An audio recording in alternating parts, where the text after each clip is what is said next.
Hello and welcome back to the part two of the new episode, The Future of Energy Resilience Innovations Driving Defense Sustainability. So, in the part one of the episode, we observed and took, I would say, an adventurous ride into the way European ecosystem is, the kind of sustainable initiatives that are going on, what are the biggest challenges involved over there. And in the part two of the episode, we'll be touching upon the company Landlele's initiatives, what it's trying to focus on, what its goals are, what its ambitions are, and how it aligns with the European goals as well in the sustainability domain. So I would say, Vittorio, we finished off the part one at the challenges time. I think what are the biggest challenges and how things will evolve basically. Now, can you also, before we actually deep dive into the remaining questions of the part two, can you also tell us a little bit about Landlele first? Then, you can tell us about how Landlele is positioned as a leader in sustainable energy solutions. Well, in Yeah. terms of leading, you mean, in terms of Yes. being at the lead? Uh, no, I think we all lead because here we are all winners, I would say.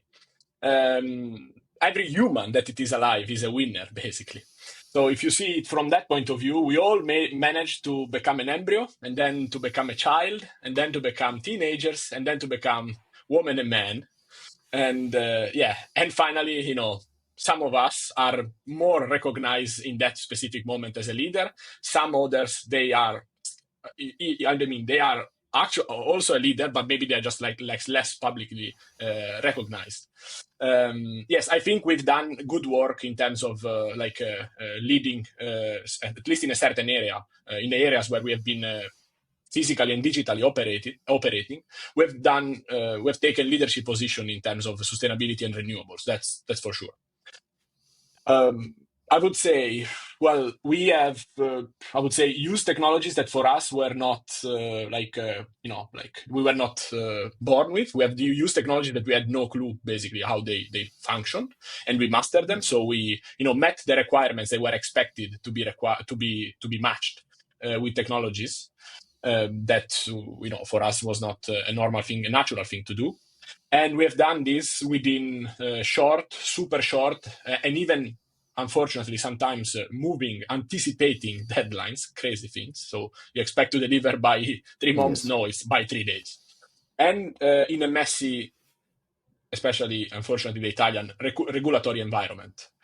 Um, Also with people, unfortunately, again, dying because we were working in an area that it is quite where there is a lot of elderly, and some of them were actually not only customers, but also they were like part of our workforce. And unfortunately, sometimes with age, people, leave. But we have managed to complete and to achieve, to make achievements in all of that. And we are happy about this. And I'm sorry for the people we have lost. I say it with a smile because I know they're relatives and they are good people, but we have made it, and we did a very good job, I would say. And people recognize it. Our customers, users, the people that work with us, people that received our work, people that received our presence there, they recognize that to us. Absolutely. That's interesting, I believe. And briefly also, can you share how your technology innovations are helping defense and other critical sectors transition to the green energy? Um, well, I would say in the specific application of defense, we are not there yet. We are now in the course of transitioning. Like we are now moving for like pure civilian to dual use technologies, to like dual use technologies and their applications. So we are both now in the studying of the, let's say, requirements, what are needed in the defense in the dual use domain, but also we are going into fundamental understanding of the science behind the technologies. So we are not deeply already operating in battlefields, in super critical areas. Meaning that floodings or natural disaster, we are not there doing that. But we are like strongly preparing for all of that, adapting all the strong and good results that we have had in purely civilian domain into these cases. Interesting. That's Yeah. quite interesting in this terms, I would say. Uh, and moving forward, could you highlight a case study or real world example where Landlele solutions have made a tangible impact in energy resilience and security? I'm asking this question, because a lot of people, are generally aware about the sustainability solutions, but they won't be aware primarily about, people especially who are out of Europe will be listening to this episodes, won't primarily be available so much about the Landlele's initiatives and what its focus are. So can you also explain this, what is a possible real world scenario where you have actually helped any agency or any kind of customer to Sure. where they have So had an impact? Yeah. So for sure, I would say, well, we have worked where we had better engagement with customer, with actual, people that needed our products, our services. And the first, I mean, I can list the applications. It's not a huge list. I would say first we did a micro hydro turbine installation, which means a small, there was a small stream of water that we squeezed power out of it for a restaurant. That was like for the pure reason of like saving costs and reducing mostly saving costs, I would say.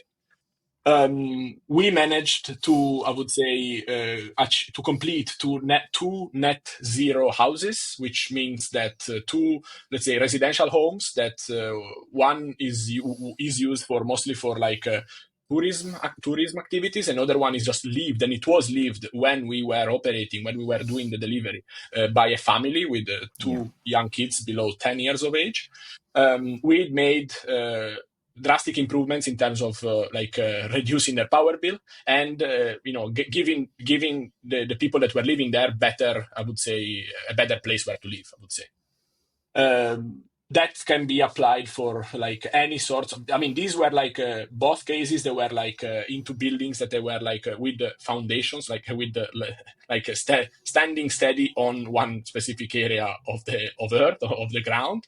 But all these, let's say, but this application can be done also for movable, like movable assets. So, like say, temporary military or emergency cottages or tents. Same technology, but same application. Same need for light, heat, and communication, telecommunications. One that we have, another one that we are about to complete right now. It's a farmer. Italy, you might know, it's famous around the world for food, but the Italian food doesn't come from, just out of the restaurant. It comes out of the farms. So we had a Yeah. chance to, yeah, like some people forget, some people don't know. I say, so yeah, food comes from the farm, and in particular, it comes from goats. This one that we have worked with, and and cows. And so one farmer, the goal was to be more, I would say, independent and autonomous from the national grid. The national grid, for some reason, it was unstable in recent times, and we have been providing power to give more, to have more stability of operations, and of course, a huge amount of like savings in the power in the bill at the end of the month. Finally, we have worked with, I would say, a community that for now it's on standby, but it's work that I mean, instead of interacting one by one with one customer, with one entity, we have been like working with a group all at once. So to, let's say, maximize the efficiency of then engineering, procurement, and construction of our assets, that they bring benefit to them collectively instead of individually. So this is all things that can be seen like from like that require, you know that have in somehow requirements. So either as an individual or as a collect or as a community, there are requirements. So people are interested or desire or need something. We gave this to them, and in all these cases there was a huge amount of interactions with the local people. So like understanding the local culture, understanding what it is well welcomed and what is not appreciated and therefore needs to be avoided. So yeah, these are, I would say, super real world examples that we have experienced in the last 5 years, roughly. That's a good example, I would say. to give it a reality check to the people or potential customers. And I think we are reaching the final stage of this complete two-part podcast. So, looking ahead, Vittorio, what do you see as the biggest opportunity for sustainable energy in the defense sector? And how does Landlele plan to contribute to this future? It can be in any terms. It can be in terms of logistics, it can be in terms of actual products or solutions, or it can be even terms of just providing consultancy, you know, to the Yeah, potential customers. So yeah, please I feel see. free to take the wheel in your hand to navigate across this question. It's completely up to you. Sure. Well, I would say here the list is long, mostly because the what for us the biggest opportunities in terms of biggest opportunities we translate it as the biggest difficulties and the biggest challenges. For us is basically an equivalent term. Where is there is a huge challenge where something it's extremely difficult. There it's there is something good can come out of that. There is the opportunity. So I would say also by the way, connecting to the renewable energy communities before, one of the biggest challenges and opportunities, it's the ladies that we encounter and we work with, because for some reason, and it happened several times, they kind of take, and luckily they took our concentration and time and attention away from the specific work that we were on it in that moment, and they were like showing, I mean, at least me personally, were showing another like point of view of the specific action that we were doing. I'm saying this with particular focus on while serving a community. So while we were doing these renewable energy communities, so yeah, there were like a huge amount of aspects to consider, because there was like technology and people, and especially a large number of people. So luckily there was like a number of ladies that like gave us take our attention away from. I mean, the challenge was to make it. The opportunity was that there was people in these communities, especially ladies. That's why I'm talking about this. That gave us amazing, good, let's say, guidelines, directions, directives, and it allowed us to to achieve what we achieved, which it is not unfortunately 100% yet, but we achieved a good 40-50% of what we were expecting, which is something. I mean, not always in the time budgeted it's possible to get 200%, or yeah, to completion. So this is for sure one. Well, I would say other opportunities. Well, wherever there is urgency in terms of like in the case of specific case of like defense, in especially in self defense, we see opportunities. The opportunity now is to gather requirements, actual real requirements from battlefields. So this is I mean, hopefully it doesn't happen, because we know we don't we all don't like aggressions, and especially when you receive an aggression.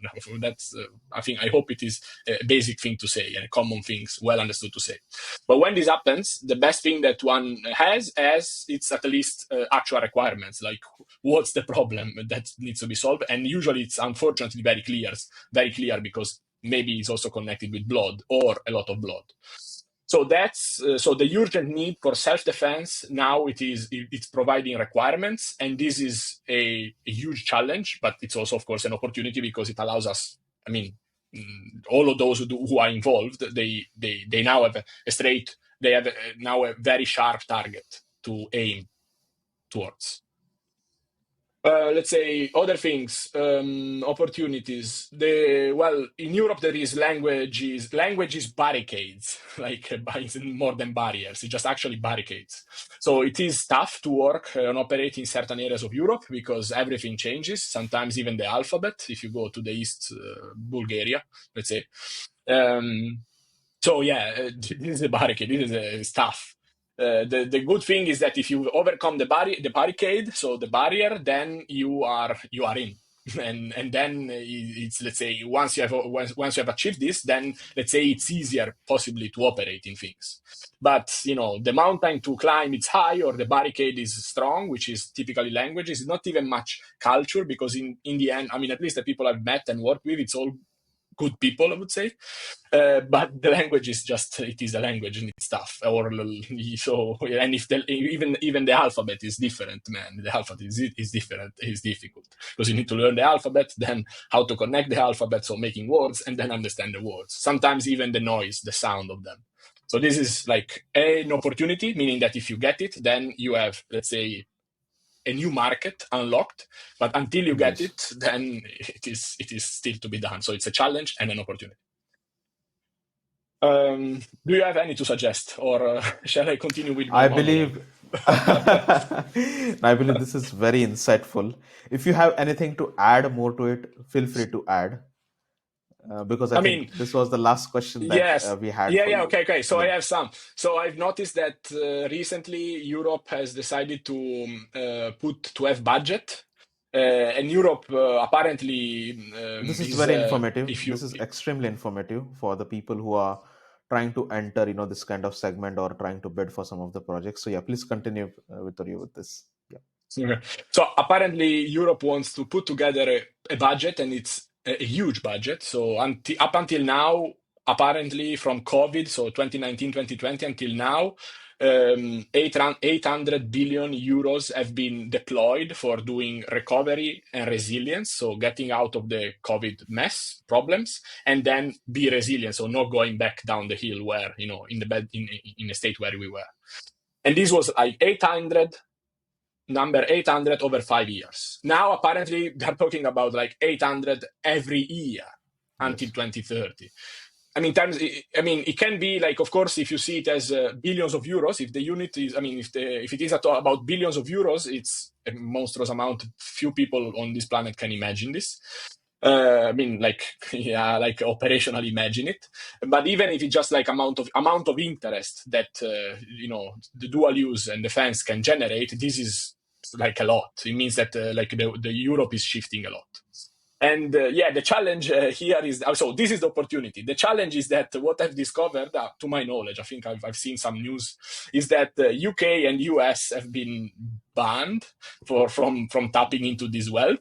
And possibly, there are some people that are somehow trying, some organizations, somehow they say, hey, like, you remember, I have my grandpa who was Irish, and I had, my uncle that was French, like these kind of things, and then somehow they tap. So this thing is All happening. right. I'm laughing about it. I don't know. I'm not a specialist of the financial regulations behind it, but for sure there is a huge amount of interest and money being directed toward dual use defense, and Yes. of course this makes attracts the attention of a lot of people. So again, and therefore, if they are not welcome to tap into this, they don't need to tap into this. Full stop.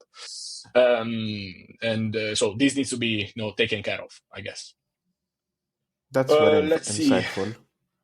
That's Yeah. Then extremely there are the insightful, I believe. tariffs. There are the tariffs of the sheriff. we we have Yes, the yes. tariffs of the sheriff. And then what else we have? Well, yeah, the retiring workforce. Well, the problem of the retiring workforce is not that, in our experience is that unfortunately some work just is left non-completed.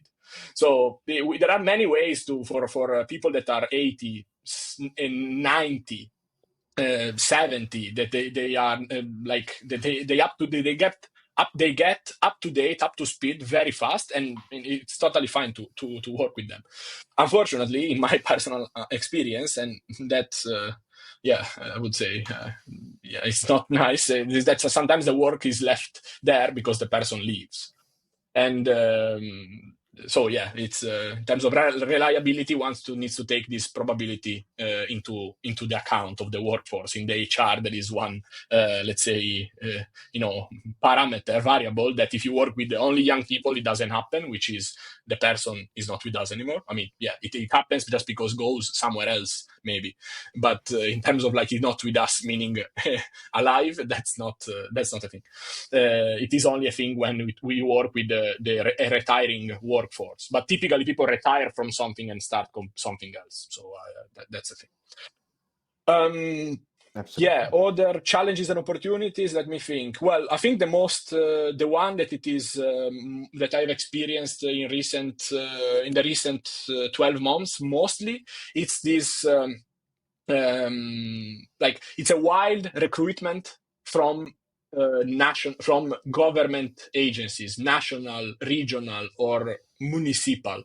So in somehow now there is this thing that it seems that, especially in certain countries, people leave, want to leave for different reasons. For they cannot find personally there it's not their place, their personal place anymore. Like they don't live well there, off work, or during the work that is not convenient, is not economically like an advantage, or it's too risky, and so people basically move away.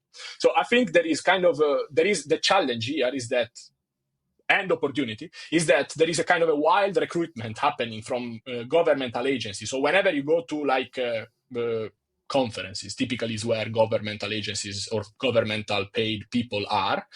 If they realize that you can do something that they need or they like, they really wildly try to take you out. And this happens both physically, like in person, and digitally. Of course, this is an opportunity, meaning that Yes. if you go to a conference, you realize where is your place to go. But also sometimes, like some people work. I mean, some people just like get dragged to places where they have nothing to do just because somebody tricked them to go somewhere. I would say basically. Like a move geographically in one area, or like stop working on one topic, so starting to work on another topic, just because there is this wild recruitment from certain government agencies of all sorts, of all types. And that, I think, is an opportunity and a challenge. Because sometimes it's useful and sometimes it's just like I say, man, why do you need me or him or her or us? And don't you have enough? You have enough already. What do you want from us? That we Yes. need to come there and work for you. You are fine. You're totally fine. You're just like recruiting wildly. But this is, I think, like making everybody, yeah, waste effort. But yeah, I guess This that's most of the things that I could have said. this is very insightful, I believe, about all what you mentioned about how Landlele can contribute. I think this is a very insightful information, especially for the people who are trying to bid for the projects here in Europe and trying to set up their ecosystem or at least their subsidiary to distribute their products and solutions. This is very insightful for them. And I believe there are a lot more things to still cover, and I hope we record more such insightful episodes in the future. So thank you very much, Vittorio, for providing such amazing perspective on the sustainability energy solutions applications in defense and how your company Landlele is progressing and contributing toward this future. We wish you all the best for all your endeavors, and we hope companies like you and your company as well becomes a lot more successful and creates a sustainability sphere, expands its sphere not only in Europe but across the borders as well. So thank you very much again, and hope to see you again in the near Sure. future. Thank you, Anko, very much. Thank you for having put together this podcast and this like initiative. I mean, I personally strongly believe it's a much needed outreach effort that in our latitude and longitudes, it's very much welcome and appreciated. So thank you very much to you and the team and all the collaborators and people that have been working with you for all these years for like making this service that you provide that is very professional, useful, and brings enjoyment to those who attend it, and hopefully to the Yes, listeners, to like all those that download and enjoy the content. yes. Thank you very much. And people who are, our daily subscribers or the new subscribers for this podcast, or just people who are trying to view but not subscribing, please subscribe to our channel, both on YouTube and on our audio platforms across Spotify, Amazon, Deezer, and several other audio platform as well. We'll be coming back with more such interesting content again on the channel. Till then, stay tuned. Thank you.